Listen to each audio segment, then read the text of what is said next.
Our next game is probably one of the cutest, if not the cutest, most coziest little game in our collection, I would say. And the cozy games is one of the things that I'm really, really into at the moment, probably because it's really cold outside and it's like, I just want to, curl up with a good cozy game, like a good cozy book.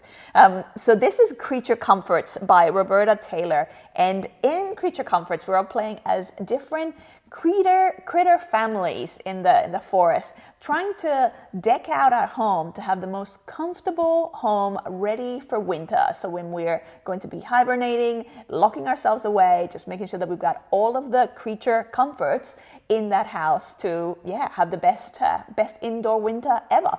And so in this game, essentially what you're going to be doing is dice worker placement, but it's a very relaxed, very friendly type dice worker placement, because you have on the main board, you have the valley, which is where you have a lot of different resources. You're going to have the inn, which is where all the traveling visitors will come in. And so you'll have all these different characters that come in, and they're kind of like the event every single round. Mm-hmm. So they usually have something, a unique ability or thing that happens that anyone can partake in or affects everyone. But then they also have unique almost places or actions that you could take if you decide to go there. Then there's the river, which is where you get stones or coin, and then you've got also all the I can't remember what it's called. It's like the owls. I don't know. It's like the owls comforts shop. Yeah, where you purchase comforts. Yeah, where you actually can acquire the different comforts that you're going to eventually purchase and build. Because ultimately, it's all those comfort cards and also the little upgrades that you build where you kind of put your little cottage. All of that is going to have the points at the end. The way it actually plays out, it's a really interesting kind of worker placement one, because you're going to have 2 dice in your own color. Which you roll first, so as you look at the board, all the different places will have different requirements for the type of dice that you're going to put there, either a specific number, or it has to be combined. It needs to be this value or higher, or it needs to be 2 of the same kind, of the same number. And so you'll know those 2 dice. Then there's a group of collective dice that we're all going to be able to use, but before we roll those, we have our 4 workers that need to be allocated to all the different places. So you're 2 of the values that you're going to be able to use, but the rest you're kind of hoping that you're going to be able to make those values with the collective dice that haven't been rolled yet. So when we're placing all our workers, we all do that at the same time. There's no limitation, so multiple people can go into the same place, which adds to that sort of sense of, it's more relaxed, and it's more like we're all just trying to create the best kind of comfiest home possible. The difficulty in the puzzle is just hedging your bets against the village dice, because you have 2 of your own, 4 of the village dice.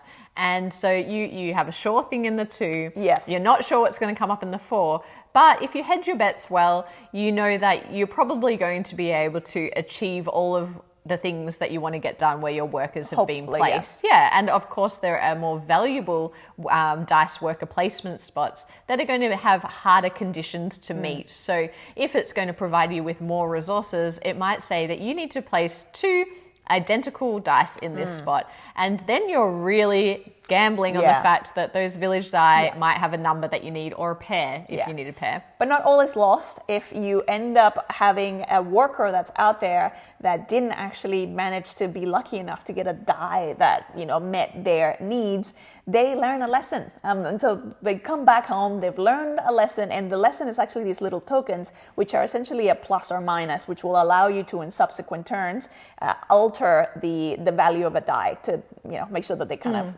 which thematically makes perfect sense. They're wiser now, and they're like, okay, well, next time this is what I'll is what I'll do. So it's not a devastating blow if you don't get to and then so actions. You can of course mitigate some of the dice rolls of course in future turns. There's also improvements that as Maggie mentioned you can save up for and use your resources, spend your resources on, and some of those are going to give you unique scoring conditions that interact with the comforts that you've built in your home.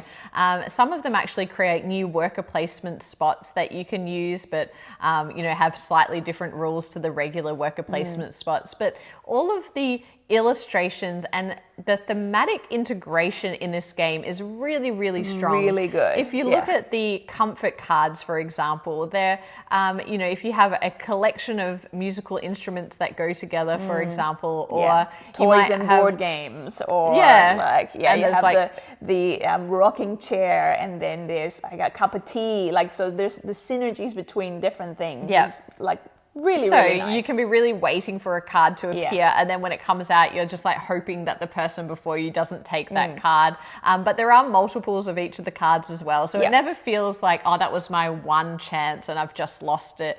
It is a really nice, relaxed game. It is quite interesting because the worker placement is done simultaneously, but then when you are allocating the 6 dice, you're actually passing the 4 communal dice around and taking all of your dice allocation turns at once. And for that reason, sometimes the game can feel a little bit long. I believe the designer has recognized that by putting in 2 options in the game. There is an 8-month or 8-round version of the game, and then there's a shorter option which is 6 months or 6 rounds. So you can, if you're playing with younger kids, or if you just don't have time for a longer game, you can shorten the game up that way, and it just changes a little bit about the way the seasons are packed in there and things. I also really like that the seasons do change. So as the months go by, you're going to be working your way through the seasons.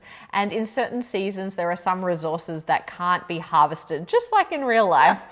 Although we freeze them so that you can get them in the supermarket year round. But not in the game. Not in the game. Not in the game. You can't do that. If unless you're just keeping them, in which case you can just store your resources. Yes, you can. But you can't get fresh ones from the worker placement spots. And so that is a really interesting element to the game, where you have to kind of plan a little bit ahead, because you know which seasons you're not going to be able to get mushrooms, for example. So I really liked that little twist in the game. I really do like the visitors as well that pass through the inn, because they have some kind of rule that gives you new worker placement spots, or that has something that's going to happen at the end of the round, or immediately at the beginning of the round. So there's a lot of cute touches in this game that really immerse you in this cute, wonderful little world. And I really enjoy it. I enjoy it as well. And if someone is fairly new to worker placement game, this is a really nice place to start, because it teaches people to collect resources, to think about the dice values, and then to save up for cards. You've got the cards in your hand, so you're trying to work towards something. It's also just a really nice, relaxing game. And what I'll say, it is quite light. So in terms of like a gaming experience, it's not something that's going to make you go, oh, crunchy, what am I doing? So as Amy said, like the main part of the puzzle is kind of hedging your bets and going, oh, am I going to be able to make that worker a reality, in terms of give them the dice that they need to do the thing. But the rest of the game, because there's no blocking each other, and it's a fairly low tension game, I would say. Yeah, absolutely. I'm also going to say, so there's a solo mode, which is a very, very easy implementation of a solo mode. None of the rules really change. Ultimately, it's one of those, you're kind of playing the game, trying to beat your own score, but then also based on your score, not just based on your score, but also based on the areas that you specialized in, you end up getting your own kind of unique title by the end of the game, which is super cute. It is really cute. Yeah, and we were actually even doing that like in the multiplayer game, based on like what people ended up doing. Oh, you're the this and this and this. I'll put a little image of what the titles are. I love that it's played in an identical way. There's no other rules that you need to learn to play solo. Yeah, and again, very relaxing as an experience. Yeah, but you don't often see that in a worker placement game. Usually there's some kind of AI, or you need to change something about the board state. So that's pretty cool, I think. What I will say is, again, because it's so light, it's not. It wouldn't be my first choice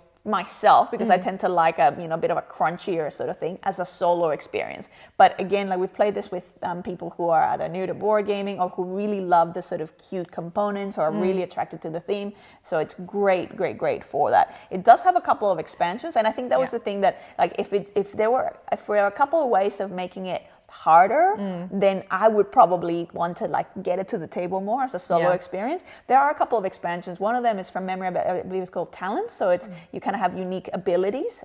So it's an extra, depending on the character that you pick, you start with your own kind of unique ability. And the other one, I think it's called Dreams Come True, or Dreams Do Come True. And it's like, it's essentially little secret objectives. Yes. So it's, again, additional ways of getting points. They don't necessarily make the game harder or crunchier. It's just adding a little bit more. I will say it's simple, but it's really satisfying because there are synergies and things you're getting done. Absolutely. And when you're playing with other really good gamers, you're still trying to out synergize each other. And I really think that this game will have a spot in our collection because we often don't keep light games. But in this case, I feel like there's enough meat on the bones that to sit down and have a cup of tea and take in the artwork. I'll also say we've got the Kickstarter edition. So when we're showing you images, this is the more deluxe edition. It has wooden components for all the resources. They are absolutely adorable. And if you can find the Kickstarter edition, I highly suggest you try and seek that out because it's really cute. And a lot of people have asked me, like, what's my favorite theme, or if I could have a game with any sort of thing.